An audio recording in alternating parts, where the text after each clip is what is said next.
Ahora vamos a hablar de los huesos de la cara. Entonces vamos a tener primeramente el hueso cigomático. Entonces vamos a tener que el hueso cigomático consta de una apófisis frontal del hueso cigomático, apófisis maxilar del hueso cigomático y vamos a tener una apófisis temporal del hueso cigomático. También tenemos que este hueso va a contar con 3 agujeros. Entonces va a tener el agujero cigomático facial, el agujero cigomático orbitario y el agujero cigomático temporal. Pasando un poco, ahora vamos a hablar del hueso maxilar. Entonces vamos a tener que el hueso maxilar tiene una apófisis piramidal o cigomática.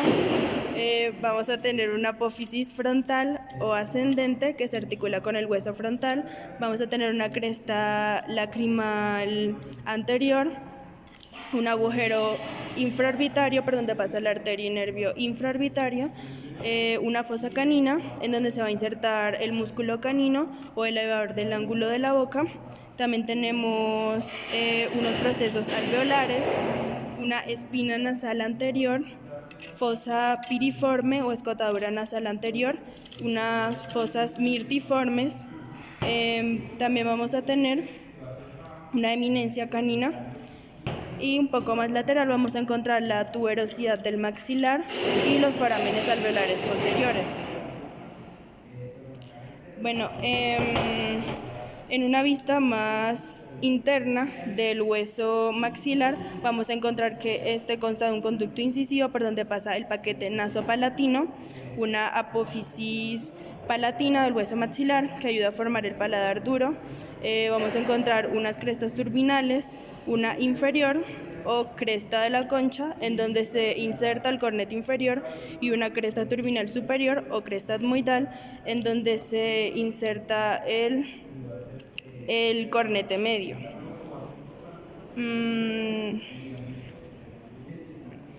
Y por último vamos a encontrar el hiato del seno maxilar y el seno maxilar. Ahora vamos a hablar de los huesos nasales. Entonces, estos huesos nasales son 2 y están articulados por medio de una articulación de clase fibrosa y género sutura, y está subclasificada en armónica. Debemos encontrar una sutura frontonasal y una frontomaxilar.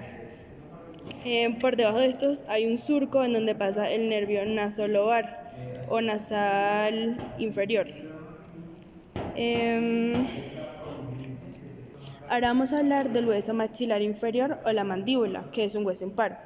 Entonces vamos a tener que este se divide en un cuerpo, un ángulo y una rama ascendente. Entonces, de medial a lateral vamos a encontrar la protuberancia mentoniana, los tubérculos mentonianos y los agujeros mentonianos. Vamos a encontrar en el ángulo unas tuberosidades en donde se inserta el músculo macetero, una línea oblicua externa en donde se inserta el músculo bucinador, y ya en la rama ascendente vamos a encontrar la escotadura mandibular, el proceso coronoideo donde se inserta el músculo temporal, y vamos a tener el cóndilo. El cóndilo de la mandíbula, en el más interno vamos a encontrar la fosita pterigoidea, en donde se va a insertar el músculo pterigoideo lateral. Bueno, en una cara interna de la mandíbula vamos a encontrar las espinas genis superior e inferior. En la superior se va a insertar el músculo geniogloso y en la inferior el músculo genioideo. Vamos a encontrar una línea oblicua interna, o línea miloidea, donde se va a insertar el músculo miloioideo. Y esta digamos que va a separar 2 accidentes, que es la fosa sublingual, en donde vamos a encontrar la glándula sublingual, y la submandibular, donde vamos a encontrar la glándula submandibular. También vamos a encontrar una fosita digástrica donde se inserta el vientre anterior del músculo digástrico. Vamos a tener un surco miloioideo en donde va a pasar el nervio miloioideo, el cual va a ser una rama colateral del nervio alveolar o dentario inferior, el cual va a pasar por el conducto alveolar o dentario inferior. Y vamos a encontrar acá una saliente que se denomina língula, o espina de Spix y es un punto de referencia para anestesiar el nervio vagal inferior. También en el ángulo interno vamos a encontrar unas tuberosidades para insertar el músculo pterigoideo medial. Ahora vamos a hablar del hueso palatino. Entonces, el hueso palatino consta de una lámina horizontal, la cual, junto con la apófisis palatina del hueso maxilar, van a formar el paladar duro. Vamos a encontrar una lámina vertical, en donde vamos a encontrar las crestas turbinales inferior y superior, en donde se articula el cornete inferior y el medio.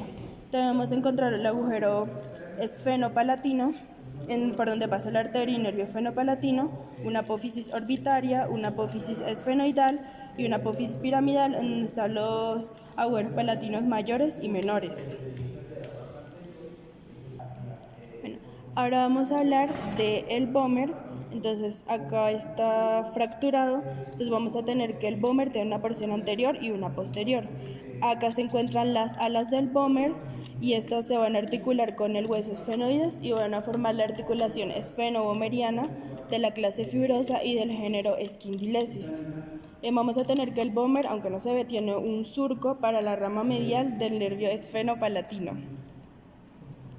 Bueno, ahora vamos a hablar del unguis o lacrimal, donde no se observa. Vamos a tener que este tiene una cresta lacrimal posterior y junto con la anterior se va a formar el conducto nasolacrimal que drena en el meato inferior. Y hablando del meato inferior, vamos a tener el cornete inferior que ayuda a formar la cresta turbinal inferior.